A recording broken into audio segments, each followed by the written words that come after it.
Olá, mais um na Casa do Povo no ar e hoje nosso bate-papo é com o vereador Eduardo Magoga e como é de praxe, eu vou abrir o nosso podcast na Casa do Povo fazendo a minha auto e audiodescrição.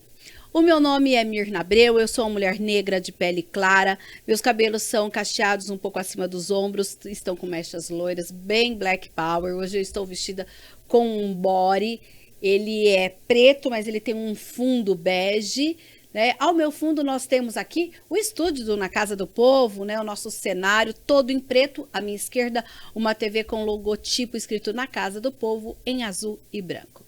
Seja bem-vindo, Eduardo Magoga. Eu já te convido nessa abertura também fazer a sua auto e audiodescrição. Obrigado, Mirna. Meu nome é Eduardo Magoga. Eu tenho 1,76 m mais ou menos. Sou magro, minha pele também é clara, meus cabelos já estão um pouco grisalhos. Hoje eu estou usando uma camiseta polo cinza claro e também estou aqui nesse estúdio maravilhoso que você terminou de fazer a descrição dele. Tá certo então, Du. É o seguinte, a gente que está aqui mas trabalhando e também que já viveu com o vereador fora, que sempre chama ele de Du, né? Por isso que eu vou tomar a liberdade de chamá-lo de Du. Hoje você não vai falar aqui da sua vida pessoal não, que a gente falou sobre isso na primeira temporada aí, em 2023. Hoje nós vamos falar um pouquinho da sua trajetória política, que você começou a contar lá no outro programa, mas a gente vai deixar para detalhar agora, né? Quem é o Eduardo Magoga, o político? Como que começou essa questão da política na sua vida? Como foi isso? Bom, eu sempre tive um trabalho social muito forte. Acho que esse trabalho social começou nos anos de 2000. Acho que no outro programa nós relatamos isso. E em 2011, as pessoas me perguntavam por que essas áreas que a gente fazia as ações sociais nunca tinha uma melhora delas. Eles queriam entender o porquê. Eu era ali uma pessoa que encabeçava o projeto, mas não era dono do projeto, tinha tapeçaria ali, todo mundo ia para lá. Então as perguntas vinham para mim, por quê? E muitas vezes eu não sabia nem responder o porquê que ali não tinha uma melhora. Passava e entrava ano, arrecadava brinquedo, mantimentos, fazia os bazares para levar ajuda a essas pessoas e a gente não entendia, porque entrava um ano, terminava, vinha outro, e nada se melhorava em termos de rua, moradia, água, esgoto, luz. Você sempre via aquele emaranhados de fios e as pessoas não tinham uma continuidade, uma assistência ali social para elas. Eu falei assim, bom, eu não sei essa resposta. O que a gente pode fazer é tentar buscar. Foi quando a gente deu os primeiros passos em direção à política. Fomos conhecer qual era o caminho que a gente tinha que tomar. E aí a gente foi surpreendido e falou assim, você quer resolver as coisas, tem que ser um vereador. Tá, mas até então, você já falou aí que você tinha uma tapeçaria. E eu particularmente conheço o Du dessa época, que era o Du tapeceiro lá da Padre Anchieta, né, Sou Du? ainda, hein? É ainda, porque ele tem a tapeçaria ainda, né, Du? Tem. Mas como que foi essa coisa de você procurou um partido, o Du tapeceiro foi procurado por um grupo de políticos, ou por um partido político? Como foi esse início de namoro aí? O início lá no bairro tem uma pessoa que você também conhece, que é o Joãozinho, irmão do Cidinho da escola de samba. O João, ele ia ser o candidato. E que ele era daquele grupo social, isso. Do projeto social. Ele nem tinha muita ligação com o grupo, mas ele ajudava bastante, mas era um amigo muito de confiança, político, sabe? Gostava de política, servidor na INDEC, sindicato, então ele entendia, entende até hoje. Sim. Só que ele deu um problema na filiação dele. Só que até o momento dele descobrir que deu um problema na filiação dele, ele já tinha pedido o meu apoio. Falei assim, Du, você que lida aí com os times de futebol, tem a tapeçaria, todos os nossos amigos e o projeto social, tem como você me apoiar? Eu falei, tem, João, tem como você apoiar sim. E ali começamos a visitar e fazer algumas reuniões com ele. Só que depois veio uma decepção, que o partido não cuidou dos documentos dele certinho e ele acabou ficando impossibilitado de disputar a eleição. E um dia ele me entra na tapeçaria e fala, chorando, ele estava muito emocionado, poxa, era o meu sonho, mas eu eu achei um outro caminho para realizar o meu sonho. Pô, João, e eu costurando na máquina. Ele entra chorando, mas falou que tinha uma alternativa ali. E daqui a pouco ele vira. Já que não pode ser eu, vai ser você. Aí eu falei assim, ô louco, João, tô costurando aqui, você vem com um papo desse daí. E aí, ajuntou um amigo, aí ajuntou outro, aí foi aquela pressão e aquele convencimento. Depois foi falar com a família, né? Acho que toda família sempre dá um passo atrás, ver os exemplos os maus exemplos que temos na política, e sempre as primeiras palavras, olha, pensa bem, será que é isso mesmo? Mas aí depois Fica as aqui conversas... sossegado na tapeçaria. Tranquilo, só atravessar a rua já estava em casa, e aí aquela sementinha já cresceu no meu coração, eu falei, acho que isso é legal, vamos ver. A gente, em vez de ficar reclamando, vamos tentar fazer alguma coisa. E aí eu fui para a minha primeira eleição em 2012. Qual foi o primeiro partido que você escolheu? Na verdade, escolheram, né? O João já estava com um processo em andamento no PTB. Tá. Então, eu acabei nem escolhendo, até porque... Naturalmente, Mirna, você foi naquele momento para o PTB. saí de dentro da minha tapeçaria para falar de política. Mal entendia de partido, porque para gente que está ali focado em atendimento ao cliente, crescimento de empresas, essas coisas, às vezes você não acompanha muito a política. E eu era um desses empresários bem-sucedido que estava com a minha vida ali tranquilo. Mas então não tinha muito esse entendimento. Então já tinha um partido. E a primeira vez que você saiu como candidato? Foi em 2012. Quantos partido votos? PTB. Essa foi uma surpresa, né? 2.399 votos. Quando você soube, naquele momento, que teve tantos votos, naquela ocasião você não assumiu nenhuma cadeira? Não. Ficou como suplente, foi Suplente, isso? isso. Mas já num primeiro momento teve essa resposta, como foi isso para você? Foi aí que a vida começou a mudar. Por um lado, todo mundo se surpreendeu. Por outro, você ficar também 4 anos dando um respaldo para 2.399 votos, eu não podia deixar essas pessoas na mão. Então eu fui me aperfeiçoar, aprender, aí eu fui virar síndico, aí eu fui virar presidente do Conselho de Saúde, orçamento participativo, aí eu enfiei minha cabeça em tudo. Porque eu tinha que dar resposta para as pessoas. Eduardo, eu votei em você, lá está precisando disso, disso, disso. Então eu tinha que me inteirar para não passar vergonha. E os conselhos foram, assim, caminhos importantes nessa aprendizagem? Foi, principalmente o orçamento participativo. Abriu um leque, assim, no nosso aprendizado e trouxe respostas, né? Sim. E também ali no orçamento participativo... Eram aquelas reuniões descentralizadas nos bairros com o conselho local, é isso? Onde você levava as demandas, colocava a sua ideia. Então aí você vai aparecendo um pouco mais através desses conselhos. E aí eu fui fortalecendo. Automaticamente eu fui buscar a resposta para dar resposta e não percebi que aquilo ali estava fazendo o meu próprio crescimento político.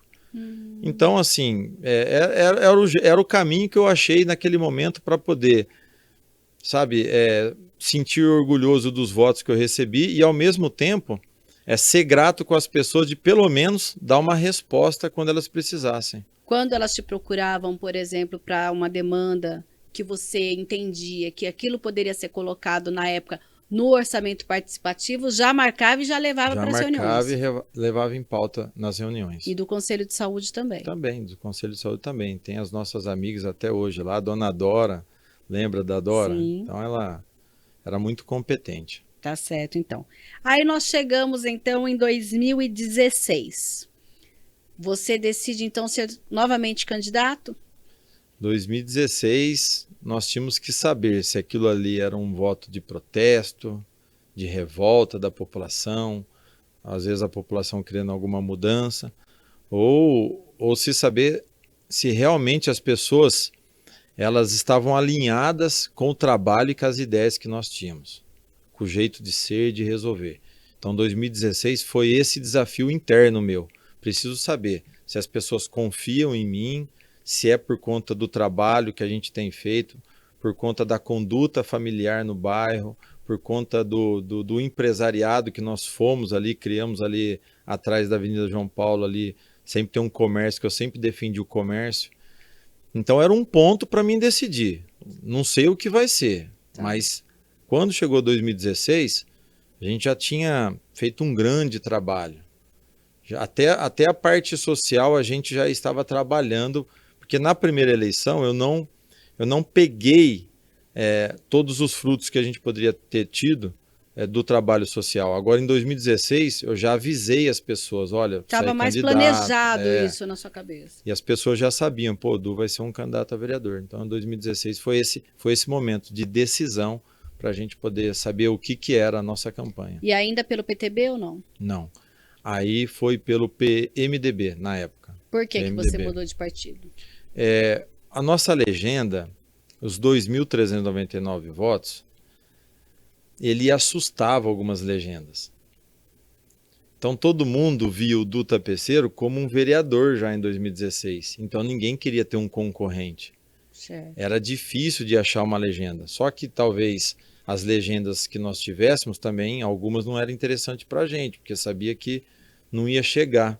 Então a gente não queria desperdiçar aquela oportunidade. Então nós escolhemos um partido onde que, ao nosso ver, estava equilibrada a disputa. Sim. Então o PMDB naquele momento foi um dos partidos que nos deu a legenda e foi o que a gente se sentiu mais confortável para disputar a eleição. Quantos votos?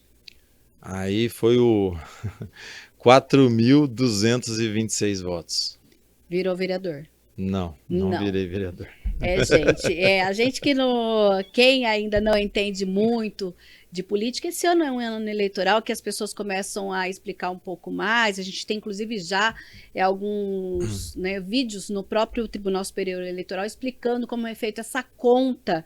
Porque às vezes você fala, gente, a pessoa teve 1.000 votos, entrou, outro teve 5.000 e não entrou. Existe toda uma conta que, inclusive, isso pesa na hora de escolher o partido também, né, Du? Pesa. E eu lembro de uma oração que eu fiz no comecinho do dia. Eu falei assim, Deus, se o Senhor quer que eu seja vereador, me dá bastante voto. Mas se o Senhor me repetir os votos de 2.400 a 2.500 votos, é um sinal que o Senhor não me quer como vereador. Tá. E aí fui passar o dia, andando nas escolas, fiscalizando, conversando. Chega 10 horas da noite, tá lá, 4.226 votos. Eu perguntando, mas senhor... Era muito voto. Falou assim, você dobrou meus votos e eu não sou vereador, que resposta que é essa? E aí... E aí, como foi que você encontrou essa resposta? Orando, fiz uma campanha de oração, porque pra gente que disputa, menina, até uma coisa pessoal, é uma emoção. Eu já joguei bola, já conquistei o time de futebol amador lá do Padre Anchieta, você sabe disso. Montava telão para os jogos do Corinthians, a Copa do Mundo eu parava e montava aquele telão. Sim. Muitas emoções, casamento, nascimento da filha, muitas emoções você tem, mas só quem disputa uma eleição que tem esse tanto de votos sabe do que eu estou dizendo. Sim. De você, naquele voto a voto, sobe na urna e vai aquele trabalho psicológico e de não ser. Então fiz uma campanha de oração de meses. E um dia Deus me deu uma resposta lá que eu falei, poxa, obrigado, Senhor. Era isso que eu precisava. Um pouco mais. É uma resposta um pouco longa, fica para o próximo programa, mas Deus foi tão bom que depois que eu busquei, depois que eu orei muito, depois que eu me entreguei para Ele por essa resposta, Ele falou assim, filho, só fica na minha presença e no meu caminho. O resto você deixa comigo. Aí eu acordei no outro dia, fui embora para a tapeçaria para trabalhar. Eu até pensei, nem quero mais saber de política, porque Deus falou comigo essa madrugada, você quer um presente maior do que esse? Passa 2 meses, a Câmara Municipal me liga, dizendo que o vereador Campos Filho ia se afastar e eu ia assumir no lugar dele. Olha, você quer mais? Você não esperava isso? Não esperava. Ah, entendi. Realmente, olha, a gente lembra que na ocasião nós tivemos aí no ano de 2018, então o vereador até então que tinha sido eleito pela coligação DEM, que era Democratas PMDB, Campos Filho se afastou, ele era do DEM, e aí então como 7º suplente, e aí ficou 1 mês no cargo, era 7º suplente geral, tá gente, mas ali da coligação você já era o primeiro suplente, e aí veio e ficou um mês no cargo, foi isso? Foi 2 meses. Foram 2 meses. Só que aí teve mais uma outra coisa ainda em 2019, mas ainda nessa questão, que é aquela continha que a gente falou para vocês que existe. E aí você assumiu de novo, mas no lugar de outro vereador. Conta essa história para gente. É assim, o Campos Filho, em 2018, ele resolveu fazer a campanha dele, ele acho que ele estava com alguns problemas, ia tratar de saúde. E depois ele veio conversar comigo, olha, eu resolvi me afastar, mas eu só fiz isso porque é você, Edu, porque eu conheço a sua trajetória, você é um menino assim, assim, assim, por isso que eu fiz isso. E aí eu fui surpreendido, acabei ficando 2 meses aqui. 2019 foi aquela questão da CP do Jonas Donizete. Sim. Então, quem é quem é o propositor da matéria da CP não pode votar, aí entra o suplente. Então eu voltei em 2019, passamos por aquele momento para mim poder fazer o voto daquela pauta no momento. Mas foi esses 2 momentos que... Sim, na época o proponente era o vereador Nelson Ossiri e, como o vereador do Magóga explicou, ele teve que sair naquele momento da votação e você então assumir aquela missão que foi uma votação aqui na Câmara Municipal, inclusive, né? Posso contar uma... E eu votei, né, naquele momento, a gente votou para não abrir a CP, porque você chega sem experiência nenhuma, o presidente da Câmara te dá uma orientação, mostra de fato que era algo... E eu também pesquisei com os meus advogados, e aquela matéria não tinha nem tido dado tempo de resposta do então prefeito Jonas Donizete. Então achei que o melhor naquele momento seria aguardar as investigações do que tomar uma atitude precipitada. E aí eu lembro, o pessoal, tinha um grupo de manifestantes que depois colocou a faixa assim, do tapeceiro, 15 minutos de fama e já fez uma besteira. Que eu lembro dessas... Tinha essa faixa aqui? Tinha essa faixa. Era um grupo... favorável à cassação no momento. E aí hoje, eu lembro que nesse grupo aí, ainda o vereador, que hoje é vereador Paulo Gaspar, ainda estava nesse grupo.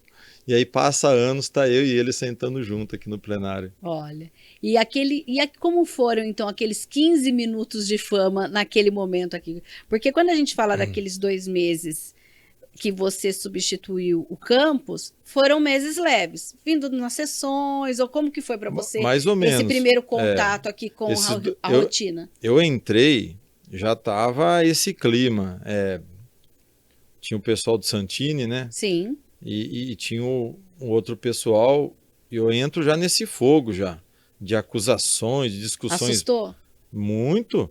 Aquela escola dos banheiros, banheiros para feminino e masculino, negócio aquilo ali já estava pegando fogo na Câmara. E eu ficava ali olhando, tentando aprender alguma coisa, e aprendi bastante coisa. Isso daí foi fundamental para a minha eleição de 2020. Naquela época, quem que era vereador da sua coligação, ou até um vereador que te ajudou ali naquele momento? Agora é hora de fazer tal coisa. Teve isso ou não precisou? Teve, fui bem acolhido. Quando o Campos se afastou, a primeira pessoa que ele chamou foi o Marcos Bernardelli, que era presidente na época. E o Marcos Bernardelli é uma pessoa muito, como que eu posso dizer, para mim especial, porque me tratou bem, sabia das minhas dificuldades. Então ele sempre estava ligando, vereador, tá precisando de alguma coisa? Quer que faz alguma coisa?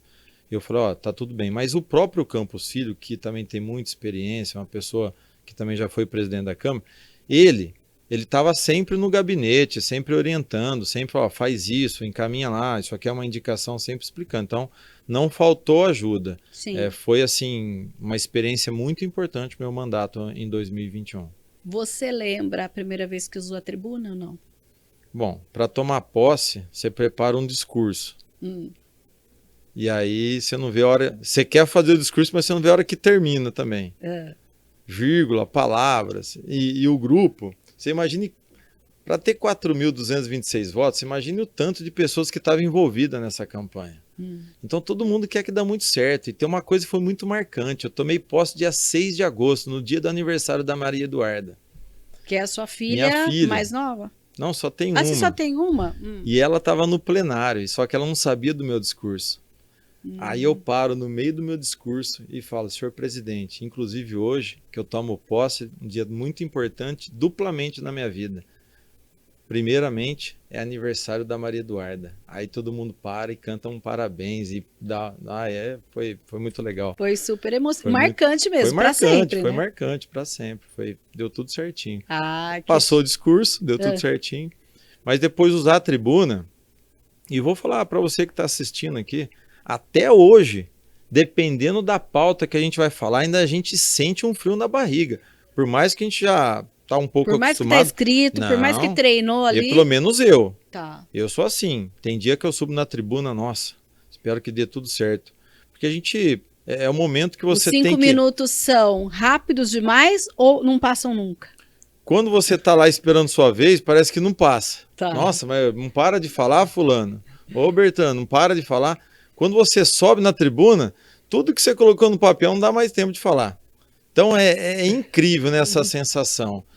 Mas assim, o que eu me preocupo muito quando eu uso a tribuna, o que é? É pouco tempo às vezes que você tem, só que você tem que transmitir aquilo de verdade para a pessoa. Porque conforme você fala, se você não conseguir deixar claro o seu objetivo, você acabou perdendo o seu tempo ali. Sim. Então é por isso que, não sei se é algo de mim, que me cobra muito para ser uma pessoa que passe uma linguagem para as pessoas compreender aquilo que você quer falar.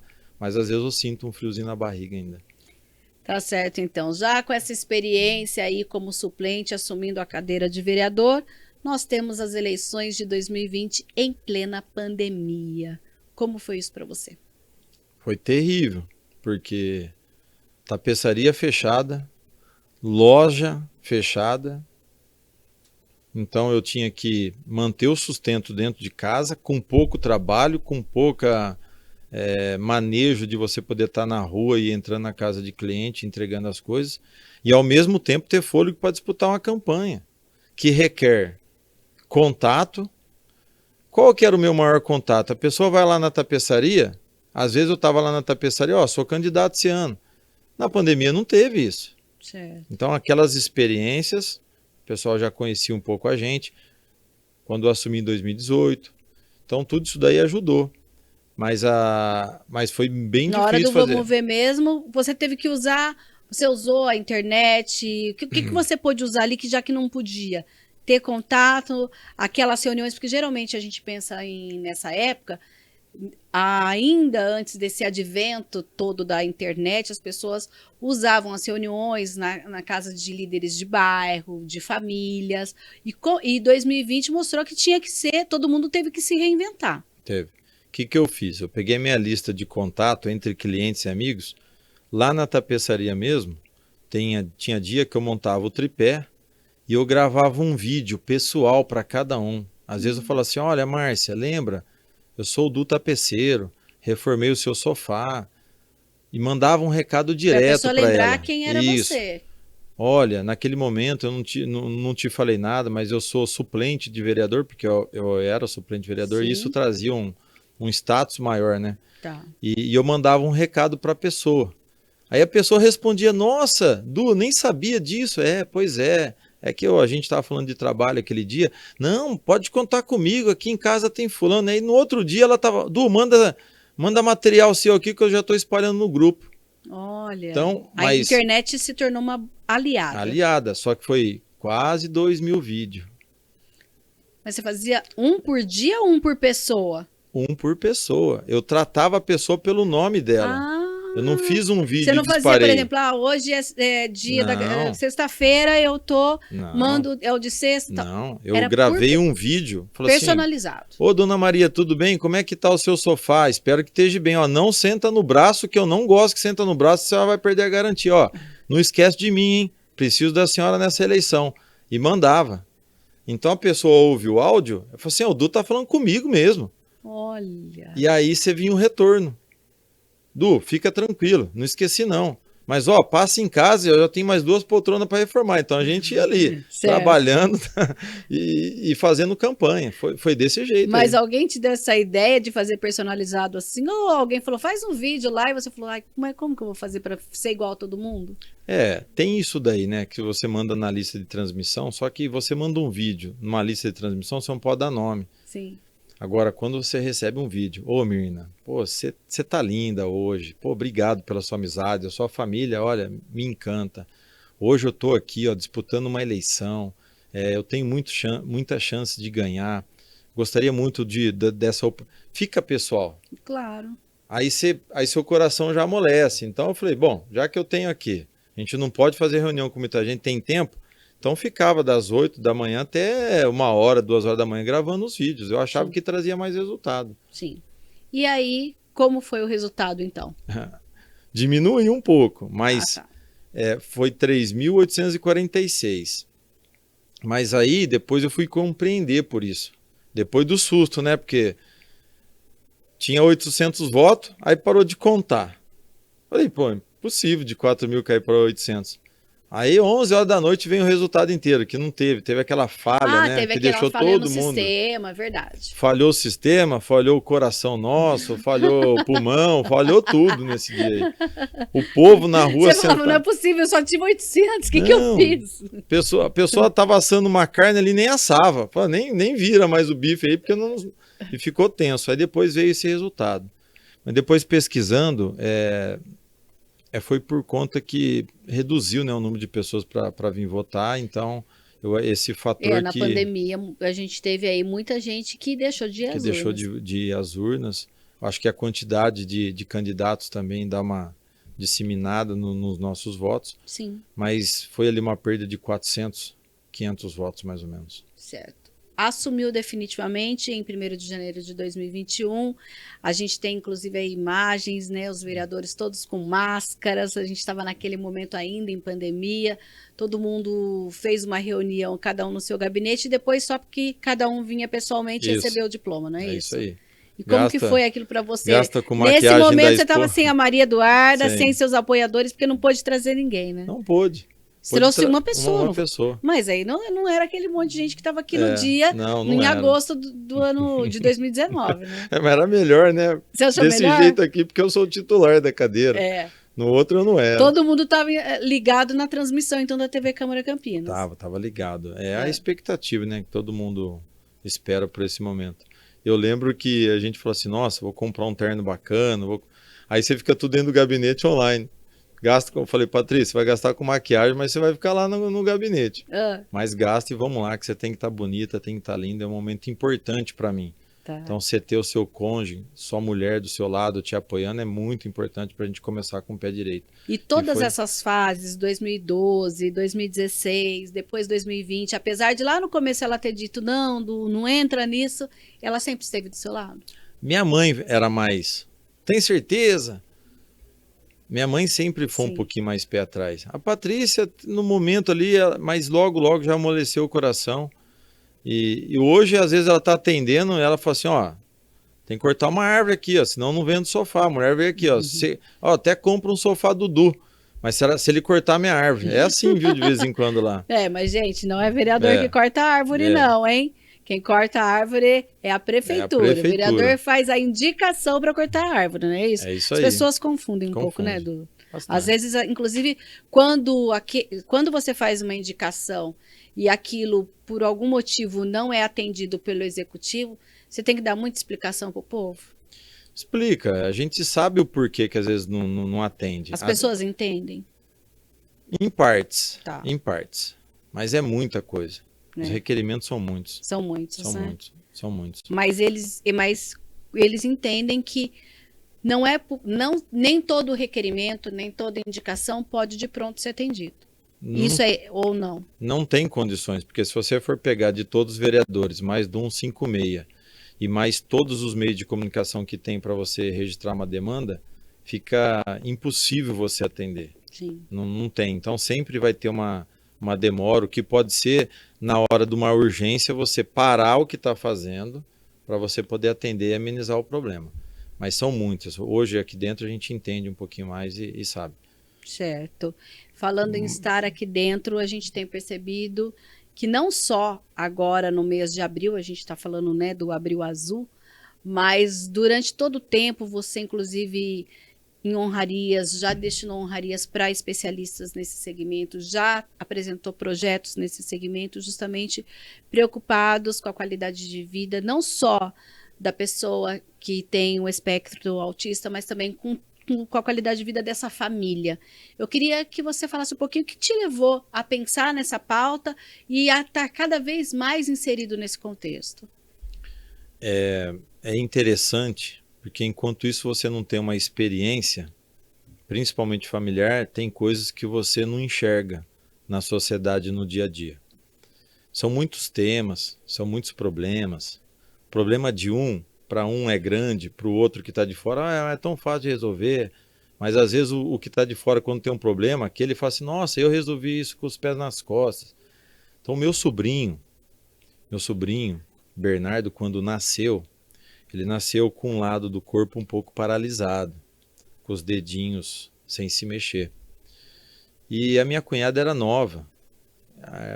A Patrícia é a irmã mais velha, então o pessoal tem a nossa casa às vezes com um ponto de apoio. Certo. Então a gente viu aquilo ali, só que a minha cunhada no momento ela não queria entender que poderia ser um probleminha, coisa e tal. E ele é autista. Tá.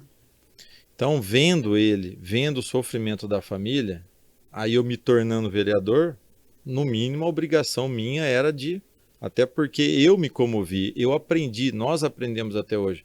Meu sobrinho agora, com 7, 8 anos, agora que ele começou a ter mais vida social, tá com a gente, fala tio Du. Olha o quanto tempo que a gente não esperava por uma palavra dessa de carinho. E o que deve ser a agonia de milhares de famílias, De né? milhares de famílias. Então, o Bernardo foi uma mudança de chave no meu pensamento político. Tá. Por isso que eu trabalho com as doenças raras, vou buscar saber o porquê que não atende. Eu entro em pauta que o pessoal fala, nossa, vereador, só você para mexer com isso aí. Não, é porque a gente viu e sofre junto. Sofre demais. Sim. Inclusive, você e alguns outros vereadores, e você, eu lembro que você inclusive já usou a tribuna falando disso, de Campinas ter um centro especializado, né, público, porque a gente sabe que nem todas as famílias têm dinheiro para bancar esse atendimento multidisciplinar. Como que você vê essa necessidade hoje para a nossa cidade, Du? Já temos que pensar nisso e se aprofundar. Por quê? Porque o que assusta é a quantidade de laudos que estão sendo tirados no momento. Fiz uma pergunta para o professor Fábio Pepes. Professor, por que aumentou tanto assim? Hoje parece que a sociedade tem mais autistas. Ele falou assim, vereador, não é que aumentou, é que no passado tem pessoas que escondiam um filho autista em casa com vergonha de expor ele. Então a criança crescia dentro de casa e isso daí era um preconceito que a sociedade tinha. Todos falavam, fulano tem um filho meio esquisito, né? Falava assim, mas doidinho, ninguém sabia o que era, ninguém né? sabia o que era. Hoje não. Hoje você tira o laudo, hoje você tem um princípio de tratamento. Porque todos os tratamentos que nós temos são tratamentos que não foram baseados em pesquisas a fundo sobre o tema e de como se fazer. Que é isso que eu brigo também pela cidade. O Fábio Pepes, ele vai dar aula e vai fazer pesquisa lá numa faculdade na Califórnia, nos Estados Unidos. Professor nosso da universidade, da Unicamp. O porquê que você tem que pegar um professor daqui da universidade e levar lá para os Estados Unidos para ele lá descobrir 3 terapias novas com tratamento, com remédio para alguns casos de autismo. Poxa, se ele tem esse dom, esse talento, essa expertise, se ele tem uma equipe, doutora Kathleen, doutor Mário, se eles têm condições, por que nós não fazemos isso aqui na cidade de Campinas? Sim. Que é um polo tecnológico, é um polo no segmento da saúde. Então, quando a gente foi falar de tudo isso daí, foi por conta do meu sobrinho mesmo. Sim. E aí eu aprendi, fui fazendo amizade, fui vendo a necessidade. E tem trazido esse tema cada vez mais então, aqui para o âmbito do legislativo. Né? E aí o Dr. Fábio Pepes falou assim, Du, é que hoje a pessoa não tem vergonha. ela vai atrás dos direitos dela, porque hoje também, quem é um autista, às vezes tem direito ao LOAS, né? Então isso, Sim. você tem que expor a situação. Se você precisa de ajuda, você tem que expor. Tá. Então é por isso. E Então aí começou entra a questão dos direitos na escola, a inclusão e toda essa virada de chave que aos poucos a nossa sociedade está dando também, né, Zé? E a gente tem que se preparar, porque daqui para frente a gente vai ver esse número crescer mais. Então a nossa rede de saúde tem que estar preparada para isso, a nossa rede educacional precisa estar preparada para isso. Os professores hoje precisam do educador de apoio na sala, crianças que têm um problema mais grave precisam de acompanhante. Então você imagina uma sala de aula com um professor, um aluno com deficiência que precisa do acompanhante e mais o educador de apoio. Olha para você ver, tenta imaginar, novo mundo, né? Tenta imaginar esse cenário numa sala de aula. Então é isso que nós temos que pensar para o nosso futuro, né? Sim. Na relação das pessoas que têm o autismo. Você também é presidente da Comissão de Defesa dos Direitos do Consumidor aqui da Câmara Municipal de Campinas e trouxe alguns temas em debate aqui, justamente visando direitos, né, que muitas vezes não são aí respeitados ou pelas empresas que prestam algum tipo de serviço, plano de saúde, ou até mesmo pelo comércio. Quais foram os temas aí que mais te levaram à reflexão e a pensar, eu preciso discutir isso lá na Câmara? Bom, no tema da defesa do consumidor, eu lembro que deu um grande problema do rol taxativo, que aí inclui também os autistas, Sim. que até hoje a gente briga com isso. Porque quando mudou a regra, mexeu com os planos de saúde. Então, muitos isso daí, negando, inclusive, atendimento, né? Até hoje. Até hoje. Muitas ações na justiça. Então, isso mexeu bastante, foi um tema bem complexo, é um tema que mexe com bastantes empresas grandes, né, corporações, então é difícil. E a influência, onde que foi a mudança disso daí? Isso aí foi lá no governo federal, lá no Ministério da Saúde.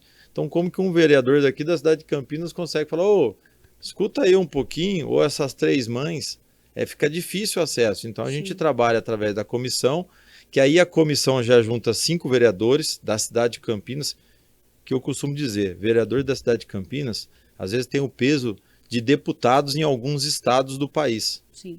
Então, vamos fazer uma moção, são 33 aí, e vamos poder trabalhar isso. Então, na questão do rol taxativo foi muito importante.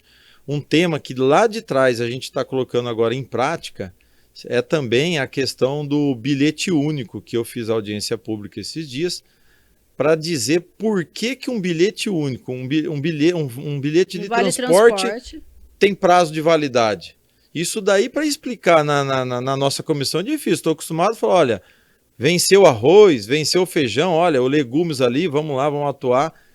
Mas um bilhete único, um crédito monetário ter prazo de validade, a sua nota de R$50 tem o prazo de validade desse ano, o ano que vem você perde ela. Também foi um tema que saiu do papel, veio através da comissão, a gente ia fazer um decreto legislativo, não fizemos e hoje estamos ajudando aí o vereador Igor a aprovar uma lei que ele colocou. Estamos ajustando. Inclusive, a gente conversou no intervalo regimental da reunião ordinária sobre isso, você falou sobre a possibilidade, inclusive porque a lei fala do Vale Transporte, mas você fala que existe a possibilidade de ampliar isso para o passe estudante, né? Tem o estudante universitário e o comum, que é o bilhete único. Que é o bilhete único Isso. mesmo. Mas a lei específica fala do bilhete único. Vai ser o quê? Uma emenda para outras modalidades? Vocês pensam nisso? Nós vamos fazer uma emenda. Porque assim, nós não sabíamos que a palavra bilhete único, ela já contemplava todos esses... Ah, entendi. Aí a CAC orientou o vereador a colocar vale transporte. Tá. Então a gente não tinha algumas informações. E aí E isso faz um detalhe na hora de virar lei. Porque depois você vai lá, vai ver que vale transporte é um segmento. É o vale transporte da pessoa que está trabalhando só. Tá. Mas para você que não está trabalhando, quero passear e vou comprar o bilhete único. Para o estudante é do estudante. Então, você entendeu? Então precisa diferenciar. Isso, e especificar todos. Tá. Isso aí foi importante. A CPFL também sempre foi uma pauta muito importante na nossa comissão, porque a CPFL tinha uma prática de que quando ela suspeitasse de um relógio que tivesse adulterado, ela ia, abria, tirava, trocava e levava embora. Aí passava 2 meses, ela mandava uma conta de 3 mil para a pessoa falando que ela fez uma aferição e o relógio estava adulterado e ninguém sabia de nada. Então o consumidor não tinha direito nem de saber quem que era o rosto da pessoa que tirou o relógio. Tá. Isso daí a gente cortou. Isso é Mudou. proibido. Você Tá. quer trocar o relógio, vai mexer, você tem que bater, chamar o proprietário, explicar para ele, assinar um termo ali Ele que os dois estão concordando. concordando que vai ser feita a troca do relógio. E na hora que fizer essa troca do relógio, for mandar para aferição, é de direito do consumidor, se ele quiser mandar aferir numa empresa que ele tem Confia. contato, não precisa ser o da CPFL. Por que que tem que ser a empresa que a CPFL tem contratado? É vício isso. Então levamos tudo isso em questão, hein? Colocamos toda essa questão. Certo. E aí o Carlinhos veio para complementar também com um projeto importante que nós assinamos junto, que é não deixar cortar a luz do consumidor na sexta-feira, 7 horas da noite. Sim. Espera passar o final de semana, faz o corte na segunda. E também para a água. Você entendeu? Porque chega o final de semana, às vezes a pessoa não pagou por problemas N, a gente não sabe o que acontece com a vida das pessoas. Então, a gente sabe que para o consumidor era importante ele fazer a parte dele de pagar, sim, mas ter o corte no final de semana, onde ele pode receber a família, tá com os filhos ali, a gente achava injustiça. Sim. Então, fizemos também um projeto de lei e o projeto também foi aprovado. Tá. E o que tem sido de aprendizado para você? Você falou que aqueles nãos iniciais serviram como um aprendizado para você chegar até a vereança. E esses 21, 22, 23 e agora ano de 2024, o que tem sido para você? Bom, no último ano, né, já com um pouco mais de experiência, então você já aprendeu bastantes caminhos, então você já não sofre tanto. Só que no meu caso, que sou um vereador, também presidente do Podemos da cidade de Campinas, então a nossa cabeça não fica só focada no objetivo do nosso mandato. Então a gente sabe que o vereador é muito importante para a cidade. E você ser presidente com 34 pré-candidatos para essa eleição, você é praticamente um professor replicador do que você faz para esses 34. Sim. Você acaba se tornando referência para isso. Então hoje eu também tento passar um pouco da minha experiência que eu tive nesses 3 anos para esses que querem entrar e fazer parte da política, porque nós também precisamos da renovação dos nossos representantes. É natural, Sim. uma coisa natural que acontece. Então eu também tenho que dispensar um pouquinho de tempo para isso. Mas o que eu posso resumir, que o nosso mandato foi um mandato que ajudou pessoas, ajudou a nossa cidade, salvou vidas com intervenções importantes, trouxe desenvolvimento, aumentamos os nossos trabalhos sociais, é um mandato positivo para a cidade. É essa a sensação que eu tenho. Se hoje eu não for mais disputar uma eleição, eu posso dizer que eu estou no meu melhor momento de parar minha carreira política. Tá, só uma última pergunta que é meio de cunho pessoal. Você primeiramente era o do tapeceiro e agora é o do Magoga. Por que que escolheu mudar isso? Até o C já mudou, hein? Do Magoga. Vou contar uma história para vocês. A decisão no plenário de estar Eduardo Magoga é porque em 2018, quando eu assumi, já era Eduardo Magoga. Que é o seu nome. Que é o meu nome. E aí eu falei assim, poxa, mas a gente tem muita imagem de 2018. Então como que a gente vai mostrar essa imagem? Como nós vamos postar os vídeos com o painel lá Eduardo Magoga falando do tapeceiro? Então já ficou ali. E quando eu assumi, sem experiência, você acha que eu ia lembrar? Não, troca meu nome lá. Não, o que eu queria era estar ali no meio dos vereadores. Tá. E aí ficou desde 2018 Eduardo Magoga. Só que os meus panfletos, as minhas, eu coloco Eduardo Magoga embaixo do tapeceiro. Tá. Eu sempre mantenho. Para as pessoas lembrarem que é a mesma pessoa. Lembrarem que é a mesma pessoa. Entendi. Só que agora eu tenho outro nome também, é do Magoga. Não é nem do tapeceiro, nem Eduardo Magoga. Agora é do Magoga. Eu falei do Magoga. Você falou do Magoga. Tá certo, então. Muito obrigada, vereador. Até uma próxima oportunidade.